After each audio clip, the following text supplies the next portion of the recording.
Hi అండి, welcome to my channel. నేను మీ రాజేశ్వరి. ఇది బీరతోట అండి. బీరతోట ఒక 25 డేస్ అవుతుంది మేము పెట్టి. ఆల్మోస్ట్ ఒక 5 ఫీట్స్ దాకా పైకి లేచింది. దీనికోసం మేము పందిర్ల కోసం నిన్న పందిర్లు అయితే వేయడం స్టార్ట్ చేసాము. ఈ గుంజలు వచ్చేసి కర్రలు అనమాట, కొంచెం చిన్న సైజు. అమౌంట్ తక్కువ అవుతుందని చెప్పేసి ఈ కర్రలని తీసుకోవడం జరిగింది. ఈ కర్ర కాస్ట్ వచ్చేసి ఒక 20 రూపీస్ అనమాట. అలాగే ఈ కర్రతో పాటు మనం వలని ప్రిపేర్ చేసుకున్నాము. ఈ వల వచ్చేసి 1 కేజీ వరకు మాకు పట్టింది, ఒక 4 గుంటల ఫ్లాట్కి. ఒక కర్రతో పాటు ఇంకో కర్రకి డిస్టెన్స్ వచ్చేసి 5 ఫీట్స్ గ్యాప్ చూసుకొని మేము కర్రల్ని పెట్టుకోవడం జరిగింది. సేమ్ అదేవిధంగా మనం వెడల్పులో కూడా ఒక 5 ఫీట్ల గ్యాప్ తోటి ఈ విధంగా ప్రిపేర్ చేసుకొని మేమైతే ఈ పందిర్ని వేసాము. అలాగే మళ్ళీ ఇప్పుడు మనకి ఈ వలతో పాటు పైనుంచి వచ్చే పందిరికి పైనుంచి మనకి చెట్టు అనేది పెరిగే కొద్దీ వస్తుంది కదా, దానికోసం ఇక్కడ వైరు చుట్టాను చూడండి. ఇదిగో ఈ వైరు, ఇది వైర్ అనమాట. ఈ వైర్కి మనం వలని యాడ్ చేసి కట్టడం జరిగింది. అలాగే అదే వైర్ని మళ్ళీ మనం పైనుంచి ఆ కట్టెలతో పాటు వేయాలి. ఈ విధంగా మనం ప్రిపేర్ చేయడం వల్ల ఈ బీర తోటకి పందిర్ అనేది మాకు తక్కువ కాస్ట్ తోటి జరగడం జరిగింది.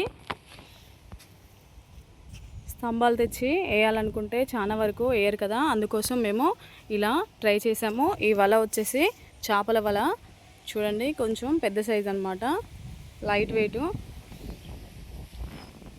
ఈ విధంగా మనం పెట్టిన తర్వాత వల చుట్టేసిన తర్వాత ఈ చెట్టు అనేది ఇక్కడ ఉంది కదా, ఈ చెట్టుని మనం ఇందులోకి ఇలా ఎక్కడం వల్ల మనకి చెట్టు అనేది పారుకుంటా పైకి వెళ్ళిపోతుంది అనమాట. అన్నీ అదే విధంగా ప్రిపేర్ చేయడం అయితే జరిగింది. ఈ విధంగా చేయడం వల్ల మీకు కూడా తక్కువ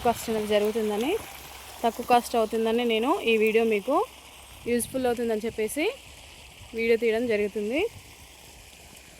మీరు కూడా తక్కువ ఖర్చుతోటి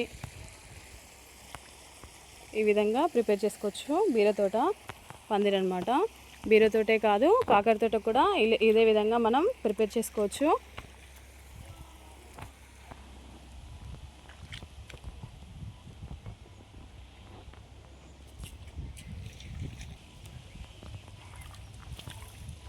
అంతా ఇదే విధంగా చేయడం జరిగింది.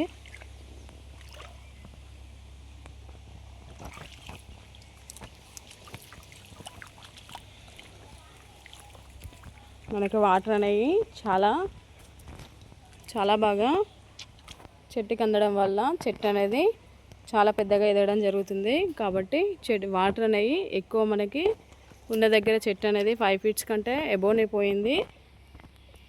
వాటర్ ఎప్పుడైనా బాగా పెట్టాలి చెట్లకి, అప్పుడైతేనే చెట్టు మనకి ఎదుగుదల అనేది ఎక్కువగా ఉంటుంది. కాబట్టి అంతా ఇదే విధంగా మేమైతే ప్రాసెస్ చేసామండి. మీకు కూడా ఈ వీడియో నచ్చినట్లయితే లైక్ చేయండి, షేర్ చేయండి, సబ్స్క్రైబ్ చేసుకోండి.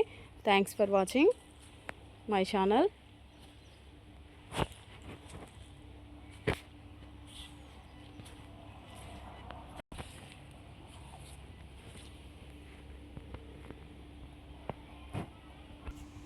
మనం ఈ విధంగా ఈ పందిర్ అనేది వేయడం వల్ల చెట్టుకు అనేది వైరస్ కూడా తక్కువగా ఉంటుంది. ఈ డిసీజ్ అనేది తక్కువగా రావడం వల్ల చెట్టు అనేది అభివృద్ధి చెందడం వల్ల మనకి ఇది దిగుబడి అనేది చాలా బాగా వస్తుంది. ఇది 40 డేస్ పంట అనమాట. 40 డేస్కి మనకి క్రాపింగ్ అనేది జరుగుతుంది. కాకపోతే మాకు ఇప్పుడు 25 డేస్ అవుతుంది, ఇంకొక 15 డేస్ ఉంది. ఆ 15 డేస్లో క్రాపింగ్ ఎలా జరుగుతుంది అనేది కూడా నేను వీడియో ద్వారా మీకు చెప్పడం జరుగుతుంది. చూడండి, వైరస్ తక్కువ ఉంటుంది కాబట్టి ఎప్పుడైనా ఈ మనం తీగ జాతిని ఇలానే పందిర్లు వేసుకొని కాపించుకోవాలి. కాకపోతే స్తంభాలు వేయడం అనేది మనకి అమౌంట్ ఎక్కువ అవుతుందని చెప్పేసి చాలా వరకు పందిర్లు వేయరు. కాబట్టి ఇలా కర్రల్ని ప్రిపేర్ చేసుకొని ఒక 5 ఫీట్లతోటి గ్యాప్ తోటి మనం వెడల్పులోనైనా 5 ఫీట్ల గ్యాప్ తోటి, అలాగే మనకి పొడవులోనైనా 5 ఫీట్ల గ్యాప్ తోటి కర్రల్ని యూజ్ చేసుకుంటూ, ఈ జాలి అనేది చేపల వల కాబట్టి మనకు కాస్ట్ కూడా తక్కువగానే వస్తుంది. ఇది 500 కాస్ట్ 1 kgకి. కర్ర వచ్చేసి మాకు 20 రూపీసే పట్టింది. మీకు ఎవరికైనా కావాలి అనుకుంటే ఈ కర్రల్ని కొట్టించడం కూడా జరుగుతుంది 20 రూపీస్ తోటి. కావాలనుకున్న వాళ్ళు కామెంట్ రూపంలో మాకు తెలియజేయచ్చు. ఈ వీడియో నచ్చినట్లయితే లైక్ చేయండి ఫ్రెండ్స్, అలాగే సబ్స్క్రైబ్ చేసుకోండి.